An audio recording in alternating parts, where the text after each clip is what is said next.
Hey guys, and today I'm going to be covering quite a controversial topic, and that is going to be: is there an ELO hell? Um, Basically, if you don't know, for those who are not more of in any competitive scene for any video game, ELO hell is a term mainly coming from CS:GO, from my knowledge, and it is stating that there's a certain point in the game. Kind of for like same thing with Overwatch and CS:GO, the silver, also known as Silver Hell. Um, for Call of Duty, I think it can apply there also. So I'm going to be using these three games for my Elo Hell video. To start off, Elo Hell is basically what most people say is a point in a game in the competitive mode where you're kind of like stuck. You're almost at a crossroads. You can't get further. You're not really dropping. You're just kind of like stagnant. And most people are going to say they know the mechanics of the game, they know how to play, but it's basically most of the people around them, how they play. And I'm not going to say that it exists or it doesn't exist just yet. I will get to that later. But basically, I want to say is for Overwatch, give an example, around the silver rank or so, you're gonna get to a point where a lot of your teammates, especially if you solo queue, by the way, is when you go off in competitive by yourself with no friends, or you're just not grouped up with other people who are coordinated. So you're by yourself, and most of the people that you play with don't really know how to play the game. Basically, they're doing stupid things. They're picking dumb characters.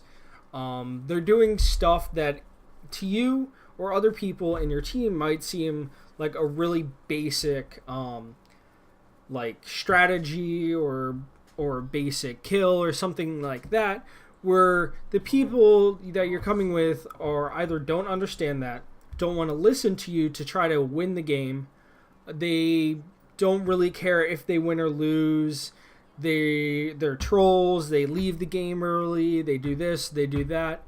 Um, and I can say for a fact that Elo Hell exists.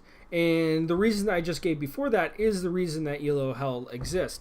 There's going to be a lot of other YouTubers, a lot of other people that are saying Elo Hell does not exist. Just get good. Basically, don't solo queue, don't do this, don't do that. But there's going to be to a point where there's ELO hell exists, and then there's a point where you just can't get better. And you're going to kind of see that to a point where you're coordinating with other people, you're winning, and then you're losing, and then you're winning, and then you're losing.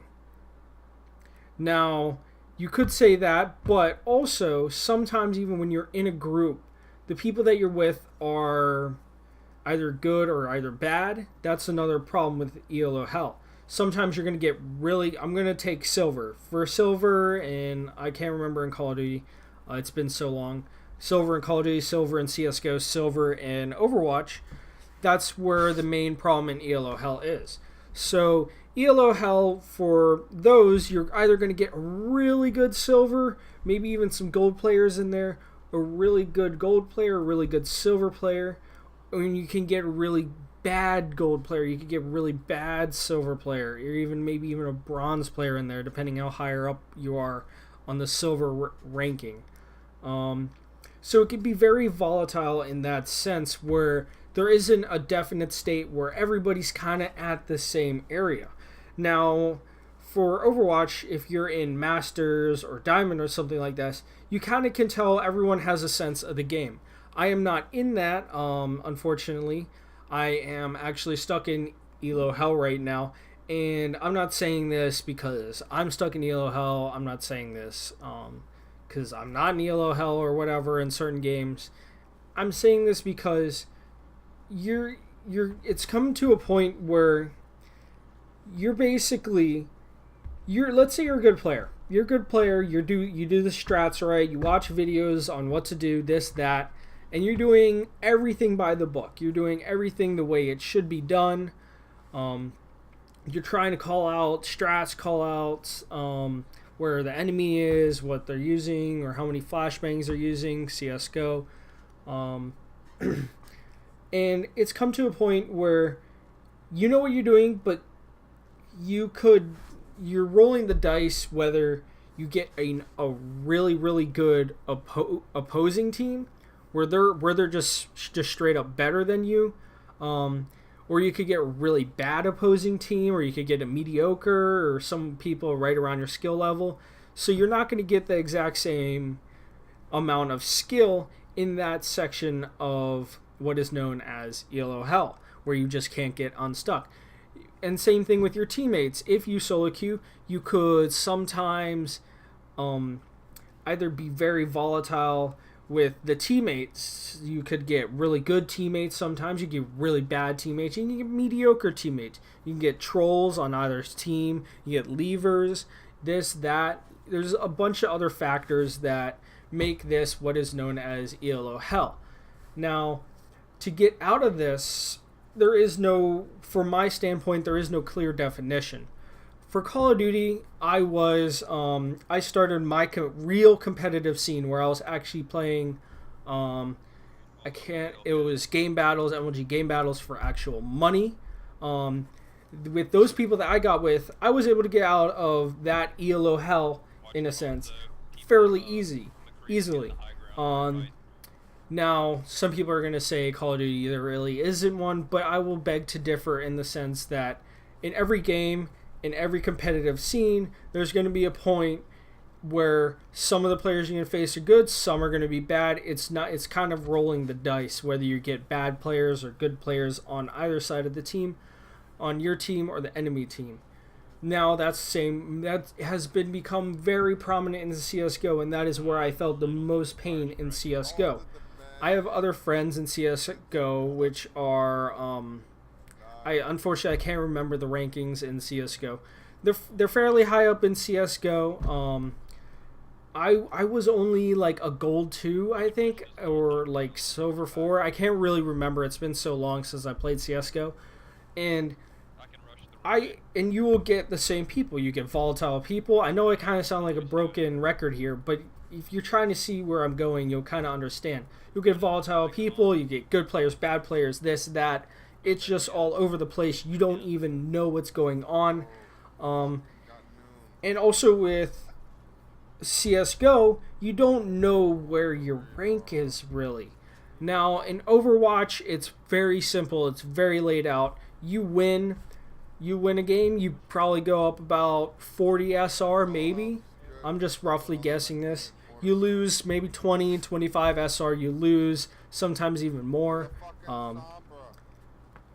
So you can easily track with Overwatch how many games you need to win in a row, or just how many games in general you need to get up to that extra step. So it's a little bit easier to factor in where you are at.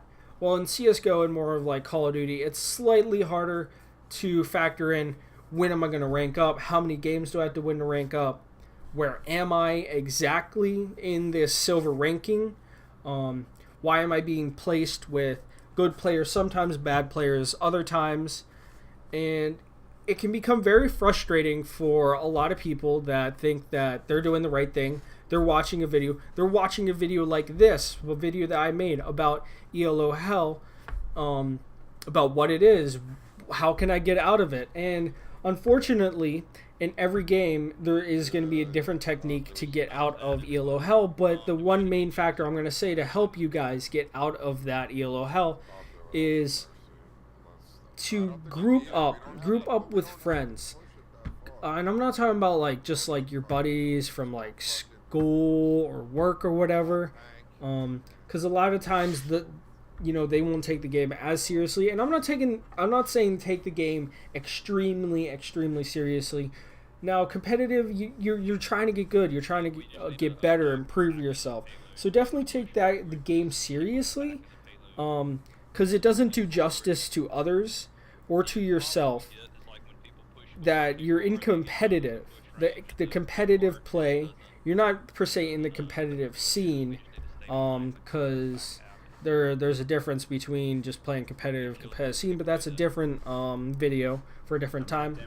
Now, if you're in the competitive play, you're there to win. You're there to try. You're there to quote unquote be a tryhard, pretty much.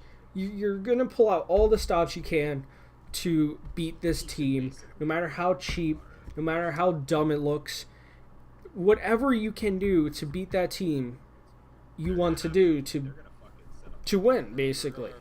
And one of the things I'll say, find people. There are Discord groups to find Overwatch. Just look up Discord groups for Overwatch, for Call of Duty, for CSGO. There are tons of them around there that you're just going to be able to find a game with other people around your skill level that understand the game like you do, because they have taken the initiative also to find that game, so they can better themselves. So you both will be working for each other because you both wanted to play to win, not just to play to win and play to get out of this hell known as silver hell, yellow hell. I don't care what you call it, this gaming hell, where you just don't know what players you're going to get, if you're ever going to get out of it. Now, I'm going to say that ELO Hell does not make a good standing on your skill rating standpoint. I, right now in Overwatch, am a high silver. Could also say low gold because I pretty much made it to gold.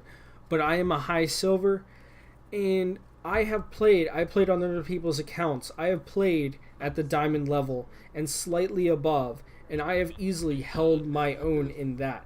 Because we coordinated, we did what we did, I did what I was supposed to do. I was able to hold my own fairly easily, I would just say. I mean, I wasn't the best person on that game, but with that other account in Diamond or whatever, I was able to hold my own. Now, the way you're going to play these games is ultimately up to you. You can take my advice, you cannot take my advice. It really doesn't matter to me. I'm just here, I just try to help people in the community to get a slightly better understanding. I know this topic has been burned upon tons of times, and I'm way behind on the curve of this, but I think it's just a nice thing to give a little bit of refresher on a slightly different perspective. I'm not saying it doesn't exist. I will say it does exist. And pretty much, if you want to get better at the game, if you honestly think with inside of you, you honestly think you do not belong in that skill level, figure out what you need to do. Get a group. Try to talk to people. Try to do this, whatever. Especially in Overwatch, the competitive scene has definitely grown in Overwatch, and I think as a community, if you want to win, play competitive. If you're not really there to win, you're there to more goof around or whatever, do quick play or something. Just do a skirmish or whatever in those other games besides Overwatch. I don't care. It's just leave the people that want to be in competitive. Try to win. Don't leave the game. I can understand if you have a disconnect to the internet or whatever. Every once in a while, it might, a bad storm will pass and my computer will turn off or whatever. That's understandable, but just try. If you mess around on competitive, you're watching the video, just go to quick play or whatever. It makes it easier on yourself. It definitely makes it easier on the people trying to better themselves. This is Poisonberry Pie Gaming. I hope you enjoyed this video. I'll definitely be coming out with more down in the future, obviously. I know I've said this before. I'm gonna try to do a giveaway sooner or later for the new year. I know it's been a while. I know I don't really do giveaways because I'm so small. It doesn't really matter it doesn't really help me as much. I'm just trying to help the community out there.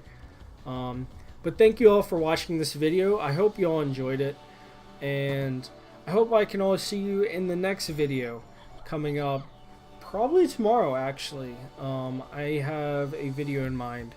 But thank you all for watching. It really means a lot to me. Please don't forget to share, like, and subscribe, and you all have a wonderful week.